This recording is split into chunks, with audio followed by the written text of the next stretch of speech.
Hey guys, good morning. So we're going to do a quick video today about 5 interesting or unusual facts about me. I'm in my pajamas, we're outside, it's very cold this morning, so I figured it would be fitting to do this outside. So the first interesting fact that you may be interested in hearing about is I've spent the last 15 years studying the art of the tea ceremony. Um, what led me to being really interested in this was I took a trip to Hong Kong for a month when I was 17 or 18 years old, and I wanted to immerse myself in the culture there. Um, and it's just a wonderful city. So one of the things that I did was I partook in a tea ceremony, and I was absolutely fascinated by it. I loved the meditative qualities, just amazing stuff. So here's an example of a teapot. This is a teapot made of a special type of clay called Yixing clay. Now I apologize if my pronunciation is not the best, um, but as you can see, this is designed to brew a very special type of tea, and you generally want to keep it to one kind of tea. So I keep it to aged oolongs, and generally aged for 10 years and older as well. So that's the first interesting fact. Part of my, I wouldn't say daily routines because I don't get to it as much as I want to or would like to, would be to kind of do a very small little tea ceremony for myself. It's very relaxing. I'm drinking good tea, and it's very good for you as well. So that's the first fact. So who would have thought it, right? The guy who comes out and smashes burpees also likes to do a tea ceremony. So the next interesting fact is, for a number of years, I bought and sold ancient coins, and in particular Roman denarius. Um, and I had quite a really interesting collection from lots of different Roman emperors. Um, and what I really enjoyed was on each coin, you can be quite specific as to when that coin was made, where it was from.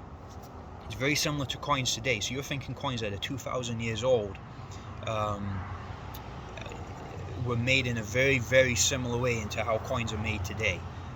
So learning the different symbols and all of that kind of stuff was something that fascinated me. And I actually made quite a bit of money on it too. I was able to buy them cheap and sell them high. And sadly, I don't have any more. I'd like to get back into it one of these days, but I did that for a number of years, and that was a lot of fun.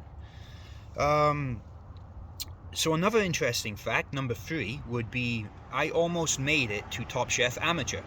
Now I don't know if people outside of America know what Top Chef is, but it's a very well known food cooking reality TV show where people, it's challenges and all that kind of stuff. Well, Top Chef, and that's for professionals, so it's for some of the best chefs in the country. They wanted to do a spin-off where they had amateurs come in and work alongside one of the professional chefs and compete in the challenges and stuff. So my original Instagram account was food dedicated, and I would post a lot of pictures of the food that I would make and stuff like that. And I had one of the producers from the show reach out to me and ask if I wanted to apply. So I applied, went through the interview process, which was quite lengthy, and kind of made it to that next stage. So the next stage was to create a video of me making a dish that is close to home. So I decided to make a cottage pie. And for Americans, that's a shepherd's pie made with ground beef. It's a classic British comfort food, and it's something that I make for my family quite a bit. So I made a video of how I make that, all that kind of stuff, sent that through, and I eventually made it to the very final stage. So we're talking out of tens of thousands, probably more, of people who applied for this. I made it to the very final stage of I think it was the last 25 people. And this was where the executives of Bravo, which is the TV station that hosts the show, got to look at my application, look at my video, and that was as far as I made it. So I made it to the very final stage of the process, and didn't quite make the cut. And I honestly, I think it was because of my personality. I'm not the most excitable person, and I think for being on those reality TV shows, you need to be overly dramatic and stuff like that, and I'm not overly dramatic. This is about as calm as I get. So that's interesting fact 3. Another interesting fact is I have changed school 24 times in my life. So really up until from when you start school at 4 or 5 years old up until I was 17, 18, I have changed schools 24 times. And that's been in 3 different countries doing that too. You all know I'm from England.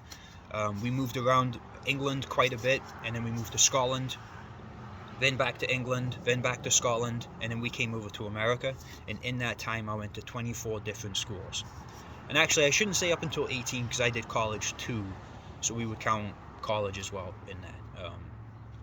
So yeah, a lot of moving around, a lot of leaving my friends behind, stuff like that. So it was tough, but you know, you come out of the other side stronger. So that's fact number 4. Fact number 5, I like to experiment with fermentation, and it all started with my love of food. A restaurant I have a lot of respect for is a restaurant called Noma, and it's a restaurant in Copenhagen, Denmark, and they experiment with fermentation a lot. So I bought the book that the head of the fermentation lab that they have wrote, and just started studying it and learning. And in my time I've made miso, so I've made my own miso. It's probably a year old now, and I still use it to this day. It's delicious. I've made lots of different variations of sauerkraut. I've made different variations of kimchi. I've made fermented hot sauces. That's one of my favorite things to do. And obviously I make a lot of sourdough. You guys see some of the posts that I do. So I might start posting some pictures of some of the fermentation stuff that I make as well. Always been fascinated, and I haven't done a lot with it lately. I want to get back into it. It's a lot of fun. It's very good for you, and it's quite safe as well. A lot of people are scared because you're playing around with, you know, the microorganisms of good and bad bacteria. But it's a lot of fun. It's safe. It's very obvious if you've made a mistake. I've made mistakes. I've made a bad sauerkraut batch, and you know very quickly that it's bad. A good quality sauerkraut has a nice kind of sour flavor, a nice sour smell. A bad batch, you can smell it a mile off. So, you know, it's very apparent that you've made a mistake, or if something's happened that shouldn't have happened. So, you know, I would encourage you guys to try it out, play around with it a little bit. It's a lot of fun. It's good for you, and it's really tasty as well. So that's about it. I just wanted to throw out 5 interesting facts about me that you may not know. I'm interested in a lot of different stuff, and you know, it all molds into who I am today. It's quite a contrast between some of the things like the tea, the relaxing, the meditative qualities of tea and the tea ceremony itself, and the intense suffering you go through when you're doing burpees. But I like that contrast because it's a balance. It's a yin and yang. You have the intense side of things, and you have the really relaxing side of things, and I think you need both in your life. So it's a big reason why I do that. So I'm going to do a few more videos like this every once in a while. I just want you guys to know a little bit more about me and things that I like. So that's it, guys. And one last thing, I did my interview with the local newspaper yesterday, and he said that he really enjoyed it. It was a lot of fun. He said it was some really interesting stuff, and he said he thinks, you know, my story can help motivate some local folks. So it's going to be in either this Friday's edition of the newspaper, or it will be in next Friday's edition. He doesn't quite know. But when it does, I'll let you know. I'll probably post some pictures. I might even do a reading as well, reading the article. I'm not sure yet, but that was a ton of fun. He's going to get me back a couple of times as well for updates. And if he receives any feedback, he's going to point them towards me, because I hope I can support some folks in the community who want to get started on their burpee journey. So that's what it's about for me. No money, none of that nonsense. I'm not charging anyone for anything. I want people to improve their lives, and if I can help do that, that makes me very happy. So thanks, guys. I appreciate it. We're going to have a routine coming out later today, probably later this afternoon, because I'm very busy this morning. Cheers, guys.